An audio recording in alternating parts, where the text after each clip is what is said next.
You know what the funny thing is about trying to start things? It's like you so caught up in the best way to get it going that you totally lose the entire purpose of starting it. It's just to start it. You so focused on how to get it going that you never just get it going. You know what I mean? It's like, for me, I don't think it's so much of a fear of getting it going. It's not really any anxiety. It's just more of like, which way do I want to go? How should I do this? And then once I finally do some shit, I might go back and it's like, oh shit, I forgot to do this, or I wanted to add this in, or damn, I forgot about this. Like, but that's the whole point of the start. You're just warming up. You're just getting your gears going. I think whether I knew it or not, 2021 was more about me getting my gears going. Like, I had a lot of knowledge about a lot of things, and it was time for me to really put that knowledge to use.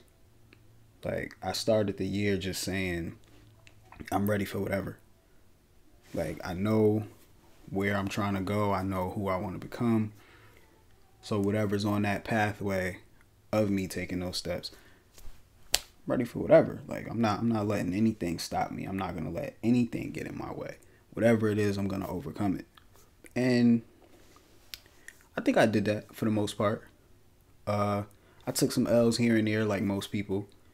You know, I was still transforming, still spreading my wings, but for the most part so far, I think I got it done. I think this was a good start going into the next year. Merry Christmas, by the way. Going into the next year, I think I have a handle on what I need to not do in order to, I don't necessarily want to say expedite my process, but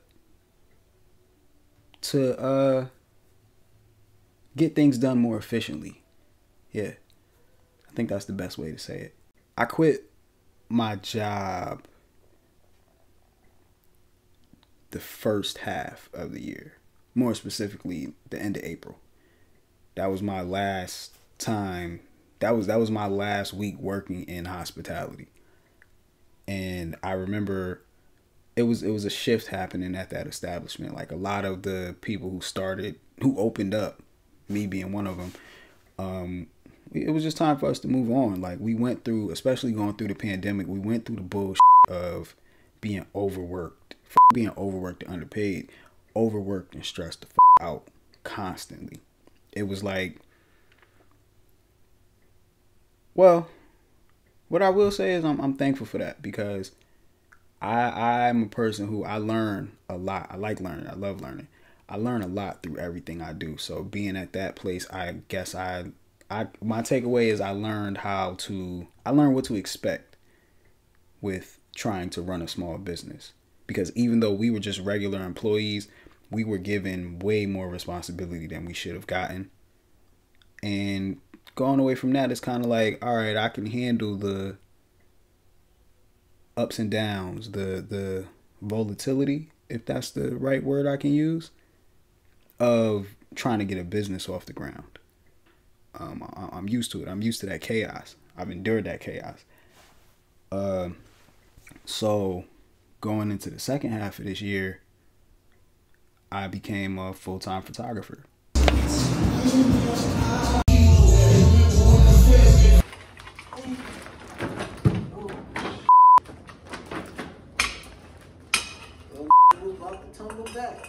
It's not my first go at being a full-time photographer. I've done it before. It was just I didn't have the resources necessary to sustain that lifestyle.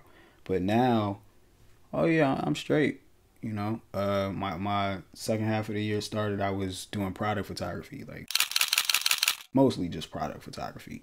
And that was fun. That was a learning experience for me. That was actually something that I really, really enjoyed. Now I can offer that service to anybody. Like, you can just send me your stuff and I'll just shoot it.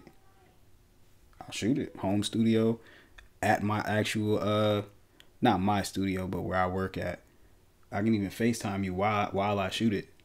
Pandemic. So, but that was fun. I did a couple portraits. I love doing portraits. Portraits are my favorite. I shot my, I want to say, 3rd music video. Think I might hit up the bank. Blue money all in my wallet. Tequila and Fanta to drink. Don't even know what to call it. Just ask your girl what she think. She showed me that she love the knowledge. But it was the first music video that actually got released. And I got a few video edits under my belt. I've been having fun. I think I still been warming up, you know. I kind of stuck to my guns with a lot of shit. I trusted myself a lot. And of course, some of those decisions did not go where I wanted them to, but I'm still happy I made those decisions because it felt good standing my ground and trusting myself through all of that chaos. Because usually I'm a very indecisive person. But going into this next year, I'm going to keep standing my ground. I'm going to keep trusting myself. I'm going to definitely try to be a lot more decisive instead of kind of like procrastinating on making a particular decision about shit. So if this was my warm up, next year is going to be my come up. You know, I don't know what's next for me, but I'm going to keep continuing to have fun. I'm going to keep building relationships with other creators and like-minded people. This episode of Me to Me has been brought to you by Elm City Studios. I'm currently wearing the studio sweatsuit in Hunter Fleece. DM me for purchase. I don't have a pre-sale link up yet. Make sure you let me know your size. I got a photo up actually on the Elm City Studios Instagram. I'll have somebody model it at some point. I'm trying to figure out who I want to have do it. If you're interested in it, hit me up. Visit ecstudios.us to see some of my other work. And this is me signing out, man. Thank you for watching. Hope you tune in again. Holla at your boy.